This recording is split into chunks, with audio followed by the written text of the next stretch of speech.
Assalamualaikum warahmatullahi wabarakatuh. Alhamdulillah rabbil alamin. Assalatu wassalamu ala nabiyyina Muhammadin wa ala ahli baitihi wa ala azwajihi wa dzurriyyatihi ajmain. Kembali bersama Zulkarnain Al-Maduri. Kali ini yang akan kita angkat tema dari sebuah kasus pemikiran Ar-Razi sekitar Syekh Albani. Nah, tentu bagi seorang yang terdidik beda dengan orang awam.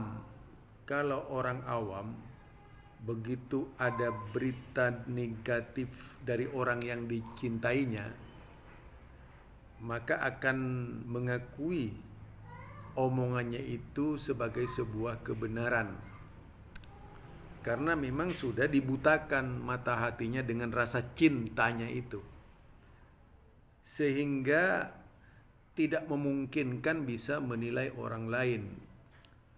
Doktrin-doktrin seperti ini banyak dilakukan kalangan ustadz, kalangan kiai untuk membendung arus mengalirnya eksodus, yaitu dari santri-santrinya tokoh-tokoh tersebut pada aliran lain, sehingga berbagai macam cara digunakan untuk membendung pemahaman-pemahaman yang datang dari luar yang diperkirakan bisa mempengaruhi, yaitu cara pandang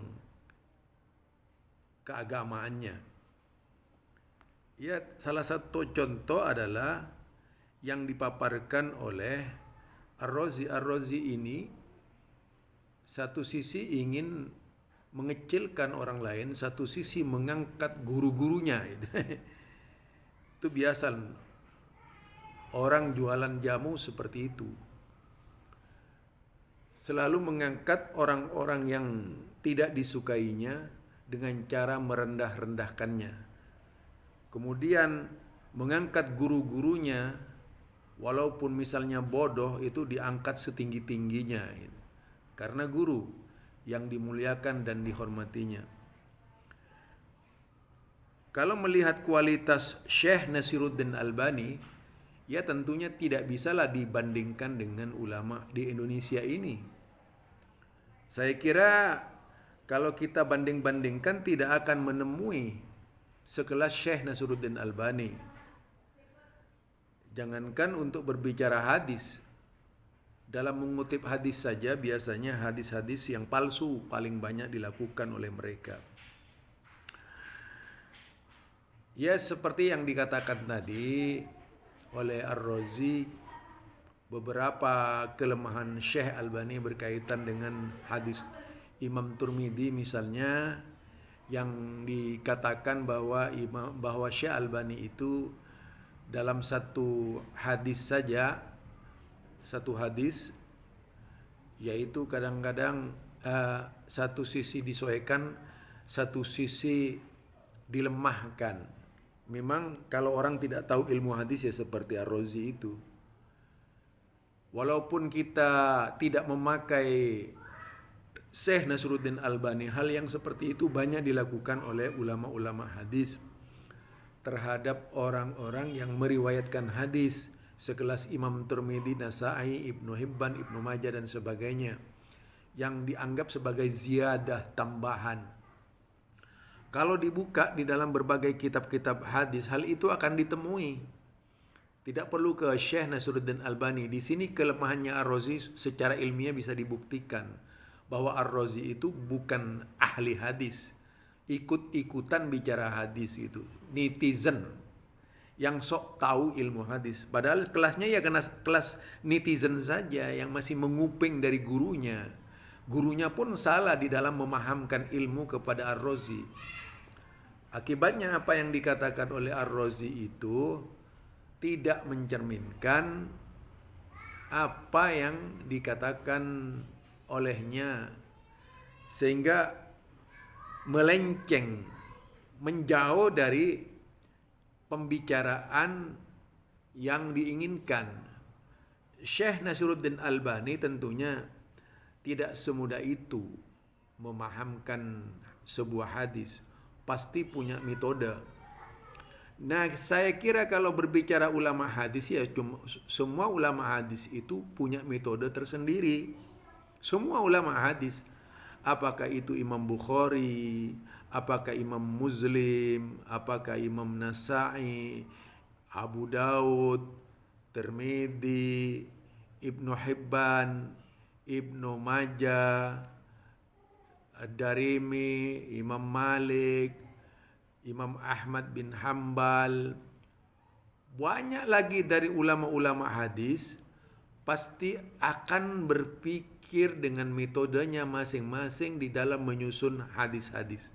Itu pasti. Demikian juga para pengkritis hadis sekelas Ad-Dahabi, Ibnu Shalah dan sebagainya. Itu pasti tegak berdiri di atas keilmuannya berdasarkan metode yang diyakininya sebagai cara untuk mengetahui kedudukan hadis yang sebenarnya. Itu ya. Jadi kalau kita pahami dari cara berpikirnya Ar-Razi, ya sangat jauh sekali apa yang dikatakannya itu tidak mencerminkan bahwa itu adalah perkataan benar dari Ar-Razi, tapi sebuah kesalahan yang tentu saja tidak mencerminkan orang yang terdidik, karena cara berbicaranya saja bukan sebagai seorang yang mengerti ilmu, melainkan sebatas netizen. Bagaimana netizen berbicara hadis? Ialah itu Amrosi yang berkomentar begitu. Itu. Kemudian yang kedua, kalau kita menelusuri Albani, mari kita menelusuri Albani nanti. Namun demikian, nah, kita dengar apa yang disampaikan oleh Ar-Razi tersebut.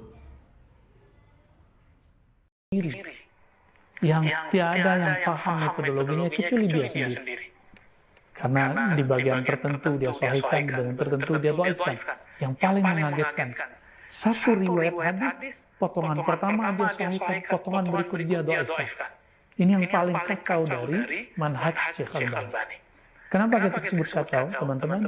Bagaimana mungkin satu riwayat, satu makan, tapi kemudian dia potong dan dia katakan, ini sahih, ini tidak. Hadis yang manakah itu? Yaitu hadis riwayat Imam Tirmidzi, murid terbaik Imam Bukhari setelah Muslim. Mengenai membaca doa penjagaan diri, a'udzu bikalimatillahi tammat min syarri ma khalaq. Itu doa oleh sahabat Nabi Abdullah bin Amr.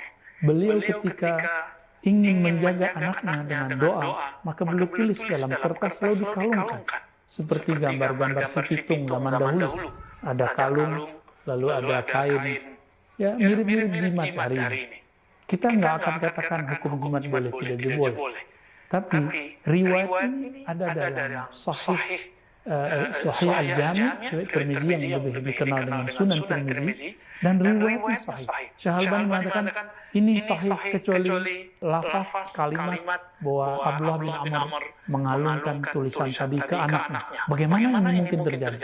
Maka salah satu masyayikh guru kami di Suriah, Syekh Badi' Said Al-Laham, murid dari Syekh Nuruddin Athir, beliau mengatakan, Syekh Albani idza ajabahu syai' sahahahu. Syekh Albani ini jika ta'jub kepada suatu hadis, maka dia sahihkan. Wa idza lam yu'jibhu dha'afahu. Jika dia tidak ta'jub, maka dia dhaifkan. Ini buktinya. Saya tadi mengira itu hanya karena kebencian ulama Syam, ulama Suriah kepada Syekh Albani, tapi ternyata itu benar adanya. Maka teman-teman, ulama-ulama kita mayoritas dari kalangan ulama Azhar, ulama-ulama Zaitun, Tunis, ulama-ulama Maroko, juga ulama kita di Nusantara, itu mereka berkeberatan menggunakan penilaian Syekh Albani sebagai panduan kita. Tapi guru kami Syekh Al-Mustafa Yaqub, jika tidak ada ulama yang menilai satu hadis, baru. Itulah yang dibicarakan oleh Ar-Razi, ya, berkaitan dengan hadis Syekh Albani dari pemaparannya menyoroti metode Albani sebagaimana yang dipesankan oleh gurunya. Namun rupanya memang di sini letak kedangkalan cara berpikir Ar-Razi di dalam memahami hadis. Adalah termasuk orang yang memang tidak pernah mengerti hadis. Nah, kalau kita berbicara berkaitan dengan hadis tadi sudah saya sampaikan, Syekh Albani tidak melakukan yang baru, tapi sama dengan ulama-ulama hadis yang lainnya, termasuk kalau ada sebuah hadis, satu sisi kalimatnya sahih, satu sisi kalimatnya tidak. Itu sering terjadi memang di dalam dunia hadis. Rupanya memang Ar-Razi itu ketinggalan zaman, tidak pernah membuka kitab-kitab hadis. Dah, di satu sisi juga kalau orang seperti Ar-Razi ini banyak yang menyebut Syekh Nasiruddin Albani itu tanakut. Kalau kita lihat ya, tanakut itu secara bahasa adalah kontradiksi. Suatu hal yang saling bertolak belakang atau bertentangan dan tidak dapat dijamak, dikompromikan. Contoh, seorang mengatakan Fatimah cantik. Namun di satu sisi ia juga mengatakan tentang wanita tersebut Fatimah tidak cantik. Ini adalah tanakut, kontradiksi, dua pernyataan yang saling bertentangan pada objek yang sama. Itu ya. Dan penerapannya pada ilmu hadis juga, jika seorang alim mengatakan hadis ini sahih, namun di satu sisi juga mengatakan bahwa hadis tersebut dhaif, maka ini bisa pula disebut tanakut. Namun bisa juga tidak, karena bisa jadi penilaian dhaif tersebut adalah penilaian akhir yang disebabkan beberapa qarina, indikasi penyebab terjadinya perubahan penilaian dari hadis-hadis tersebut. Yang sering terjadi seperti itu, adanya qarina, adanya indikasi hasil dari sebuah penilaian yang sebelumnya kepada penilaian akhir, evaluasi awal dan evaluasi akhir. Yaitulah yang akhirnya membedakan tentang kedudukan hadis tersebut, yang disebabkan beberapa qarina, yaitu yang baru didapatinya, yaitu indikasi-indikasi yang tidak didapatkan ketika menghukumi sahihnya hadis tersebut, hingga kemudian menghukumi hadis tersebut menjadi dhaif. Jadi dari awal sahih kemudian didhaifkan, itu sebenarnya akibat dari indikasi-indikasi terakhir ditemukan. Misalnya dahulu ia telah mengetahui bahwa penyimakan atau penyimakan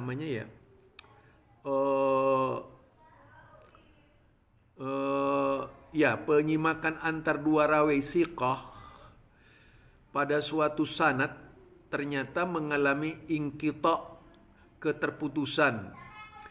Ia pun menilainya sahih. Namun kelak kemudian hari ketika ia membuka buku-buku ilal, baru didapati illat, yaitu cacat tersebut, hingga ia menilainya dhaif. Hal ini disebut dengan taghayyur ijtihad atau perubahan hukum. Jadi kita di situ memang orang yang benci itu tidak sampai pada telaah mendalam seperti itu pijakannya mereka, karena ingin menggambarkan Syekh Albani bukan ulama hadis, karena dianggap mendahului mereka gitu. Mendahului mereka, sehingga diangkat salah satu cara untuk menjatuhkan Syekh Nasiruddin Albani itu tadi dengan mencari perselisihannya saja, tidak ingin mengetahui keilmuannya dari berbagai latar belakang yang dipakai oleh Syekh Nasiruddin Albani. Jadi itu yang banyak dilakukan ya. Jadi apa yang dikatakan oleh Ar-Razi itu memungkinkan Ar-Razi memang tidak mengerti hadis. Memang bukan ahlinya. Lebih tepat sebagaimana yang saya katakan, Ar-Razi itu sekelas netizen, bukan sekelas tulab hadis atau mahasiswanya hadis ya, yang mempelajari hadis. Meskipun katanya para pendukungnya pernah belajar kepada Mustafa Ya'qub, tapi jika dilihat dari cara berpikirnya tidak mencerminkan bahwa dia itu mengetahui hadis. Di satu sisi daya akalnya yang banyak menghayal, namun satu sisi akalnya itu mentok pada suatu keyakinan sebagaimana umumnya orang-orang yang mengatakan Syekh Albani tanakut. Jadi analogiknya sekarang, seseorang yang mengatakan tentang si fulan baik, di sisi lain ia juga mengatakan jahat, maka ini bisa disebut bukan tanakut, karena setelah ditelusuri setiap perkataannya tersebut ternyata perkataan jahat. Mengenainya adalah perkataan yang dahulu sebelum orang yang disebut bertaubat. Setelah diketahui bertaubat barulah ia menyebutnya baik. Tentu saja ini bukan tanakut namanya. Jadi misalnya dulu ada orang yang berbuat dosa, meriwayatkan hadis-hadisnya lemah gitu. Tapi setelah lama masa usianya itu dia bertobat dari dosanya lalu meriwayatkan hadis, itu hadisnya menjadi sahih. Nah, tentu saja ini tidak bisa disebut tanakut gitu ya. Contoh akhir, ketika seorang alim mengomentari suatu hadis dengan mengatakan diriwayatkan oleh Abu Daud dengan sanad dhaif di kitabnya yang lain, ia mengomentari hadis yang sama tersebut dengan mengatakan diriwayatkan oleh Ahmad dengan sanad yang sahih, maka ini bukan tanakut. Bagi setiap pembelajar ilmu hadis pemula sekalipun telah maklum bahwa suatu hadis bisa diriwayatkan dengan beberapa jalur sanad periwayatan. Ya, kemungkinan besar itu jalur yang dipakai oleh Imam Abu Daud dengan jalur yang dipakai oleh Imam Ahmad bin Hambal ada perbedaan. Nah, disitulah dimungkinkan terjadinya penilaian yang tidak sama terhadap Abu Daud dan Imam Ahmad bin Hambal. Tuh, jadi bukan tanakut itu.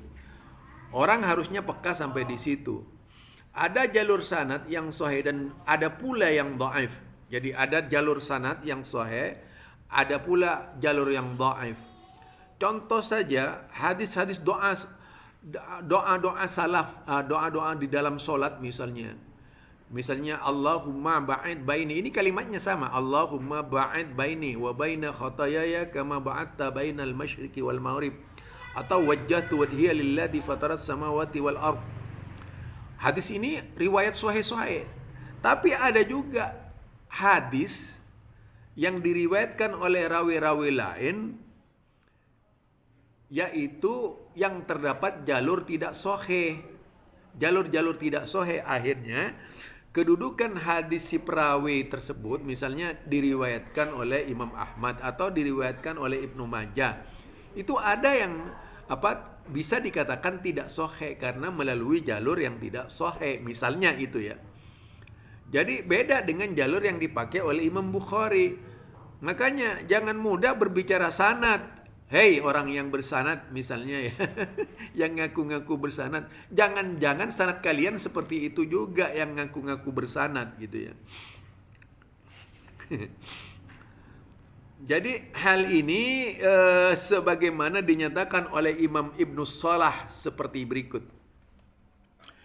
Idza ra'aitu hadisan bi isnadin dha'if falaka an taqula hadha dha'if wa ta'ni annahu bidzalikal isnad dha'if. Nah itu. Jadi jika engkau melihat sesuatu hadis dengan sanad yang dhaif, maka mestinya engkau mengatakan ini dhaif. Aha. Walaisa laka an taqula hadha dhaif wa ta'ni bihi dha'fun matanul hadis bina'un ala mujarrad dhaif dhalik. Nah itu. Dan bukan engkau katakan ini dhaif, namun engkau bermaksud bahwa matannya dhaif hanya dengan sebab sanadnya yang dhaif. Karena bisa jadi ia diriwayatkan dengan sanad yang lain yang sahih. Nah, itu dia. Seperti saya katakan tadi, bisa saja matannya itu sahih karena melalui jalur yang sahih di lain bab, di lain hadis yang diriwayatkan oleh ulama hadis yang lain gitu. Itu kalau mau belajar berkaitan dengan hadis ya. Demikian juga Syekh Albani sama dengan Ibnu Salah, yaitu Ibnu Salah ya. Padahal kita tahu Ibnu Salah jauh lahir jauh sebelum Syekh Albani, Ibnu Salah itu. Yaitu pada Muqaddimah Ibnu Salah halaman juz 1 102 103 ya. Begitu pula Syekh Albani sendiri pun mengatakan demikian ya. Dan inilah metode setiap ahli hadis. Beliau berkata, wal hadis wa in kana isnaduhu dha'ifan fa innahu la yadhillu ala dha'fihi wa adama subutihi fi nafsihi li ihtimal anna lahu isnadan hasanan aw sahihan aw anna lahu syawahid yadillu majmu'ahu ala subutihi.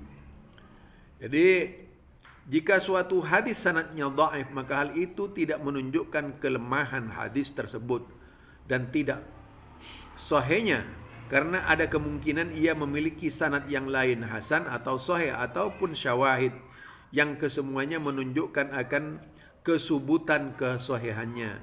Lah itu. Jadi apa yang dikatakan dhaif, misalnya riwayat Imam Ahmad dhaif. Nah, riwayat yang dhaif dari Imam Ahmad ini bisa saja kelak kalimat hadisnya atau matan hadisnya menjadi sahih ketika kita membaca hadis Imam Abu Daud sama hadisnya dengan yang disusun oleh Imam Ahmad bin Hambal, hanya berlainan sanad, jalur yang berbeda. Jalur yang Abu Daud misalnya sahih, jalur yang Imam Ahmad tidak sahih, maka dengan sendirinya apa yang dikatakan Imam Ahmad walaupun dari sanad yang dhaif itu menjadi sahih karena kedudukan, yaitu hadis Abu Daud tadi yang rata-rata sahih. Lah kalau seperti yang Ar-Razi misalnya berkaitan dengan Imam Turmidi ya, Imam Turmidi yang meriwayatkan hadis dengan tambahan, itu bisa saja terjadi berbeda dengan hadis yang sahih, yang lebih sahih. Toh tentu saja tambahan-tambahannya itu tidak ada. Itu bukan sekedar mengatakan tidak ada. Syekh Albani itu sudah pasti punya landasan.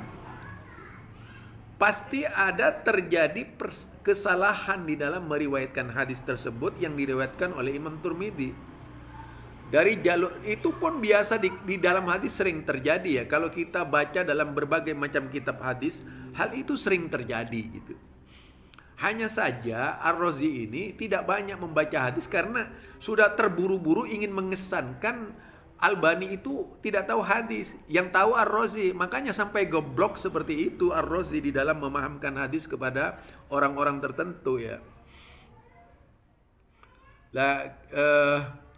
Artinya kalau kita memahaminya itu, jika dikatakan lalu mengapa Syekh Albani tidak memberitahukan bahwa beliau itulah mengoreksinya agar tidak ada yang mengira beliau tanakut. Jadi jawabannya, tak selamanya para ulama memberitahukan pengkoreksian mereka tersebut. Bisa karena apa yang mereka tulis atau fatwakan di hari kemudian sudah merupakan bentuk yang menasah, menghapus ataupun mengoreksi fatwa sebelumnya. Jadi itu banyak dilakukan oleh ulama. Pertama yang dilakukan oleh Abu Hatim terhadap berbagai hadis, ya. Hadis misalnya hadis-hadis Abu Hatim banyak ini kalau kita baca. Haddasan Ahmad bin Abdurrahman ibnu Akhi ibnu Wahab qala sami'tu ammi yakni Abdullah bin Wahab yaqulu sami'tu Malikan su'ila an takhlili asabi'ir rijlaini fi wudu' faqala laisa dalika 'alan nas qala fatruktuhu hatta khafan nas faqultu lahu indana fi dhalika sunnah faqala wa ma hiya ila akhir. Nah itu ternyata kalau kita lihat dari hadis-hadis ini, karena memang sebelumnya kita tahu bahwasanya Imam Malik itu tidak mengetahui hadis tersebut. Banyak kalau kita lihat ya, misalnya Abu Hatim meriwayatkan dari jalan lain, dia menyebut Akhu Muhammad bin Zaid laisa biqawi qultu yahtaju bi hadisihi. Lalu qala yaktubu hadisahu gitu. Hadisnya ditulis. Jadi itu kadang-kadang ulama berubah-ubah seperti itu. Jadi bukan hanya Syekh Albani, juga Ibnu Ma'in. Wa qala ad-Dawri an Ibnu Ma'in siqah. Nah itu. Wa qila li Abi sami'a min Aisyah faqala na'am. Qala wa sami'tu Abi yaqulu Ikrimah lam yasma'. Nah, tadi sami'a. Abu Hatim meriwayatkan hadis sami'a yang kedua, kemudian Abu Hatim mengatakan Ikrimah lam yasma'. Jadi dari ini orang yang tahu hadis itu tidak hanya memaki-maki Albani ya. Karena memang mereka ini nggak punya ilmu yang mengkritisi Albani, sok tahu hadis gitu. Apa? Karena secara taklid didoktrin bodoh sama gurunya gitu. Akhirnya ya seperti itu, nggak paham agama. Dan masih banyak lagi contoh-contoh lainnya. Intinya ketika Syekh Albani memiliki lebih dari satu hukum pada hadis yang sama, maka ia tidak begitu saja langsung dapat. Contoh tagayyur, mengutip perkataan Imam Al-Hafidh Al-Zahabi rahimahullah, itu juga sering terjadi tagayyur ijtihad namanya itu. Fakum min hadis, itu jadi katakan itu beberapa banyak hadis yang para hafid berubah-ubah penilaiannya di dalamnya. Apakah ia berkedudukan hasan, dhaif atau sahih, bahkan seorang hafid itu menurut siapa? Ad-Dhahabi itu. Jadi ulama-ulama itu bukan hanya saya Nasiruddin Albani, sejak dahulu sudah banyak ulama-ulama yang berubah-ubah gitu. Nah, mungkin karena apa? Kebenciannya saja kepada Syekh Albani didahulukan sehingga berlagak bodoh. Termasuk ya murid-muridnya berlagak bodoh seluruhnya ya di dalam memahami ilmu gitu. Jadi kita melihat begitu pula Hakim dalam kitabnya Al-Madkhal pada sebagian daftar-daftar rawi majruh. Beliau menyebutkan rawi bernama Abdurrahman bin Zaid bin Aslam dengan menyatakan seperti berikut. Abdurrahman bin Zaid bin Aslam rawa an abihi ahadisi mawdu' la yakhfi ala ma ta'amalha min ahli sun'ah annal hamla fiha alaihi. Jadi Abdurrahman bin Zaid bin Aslam meriwayatkan hadis-hadis palsu dari ayahnya. Hal itu tidaklah samar bagi yang mencermatinya dari kalangan ulama bahwa kelemahan riwayat-riwayat tersebut ada padanya. Nah, sebagian setelah beliau menyebutkan beserta rawi-rawi majruh lainnya, pada bagian penutup beliau mengatakan fahaula'il ladzina qaddamtu dzikrahum qad dahara indi ila akhir ya, sampai beliau mengatakan artinya di sini terjadi perbedaan. Kemudian hakim dengan hakim ini terjadi seolah-olah tanakut itu tadi, karena memang namun faktanya justru Al-Hakim berdiri sendiri menyatakan hadis Abdurrahman bin Zaid bin Aslam dari ayahnya dalam Al-Mustadrak, beliau Mustadrak hadis dikatakan sahih gitu. Nah, coba apakah Hakim yang meriwayatkan hadis ini dikatakan tanakut? Itu bagi para ulama hadis ya yang benar-benar ngampuni ya, Jadi di sini satu sisi hakim kalau dari ayahnya itu pasti hadisnya palsu. Tapi kemudian beliau dari ayahnya juga hadisnya sahih. Itu satu contoh.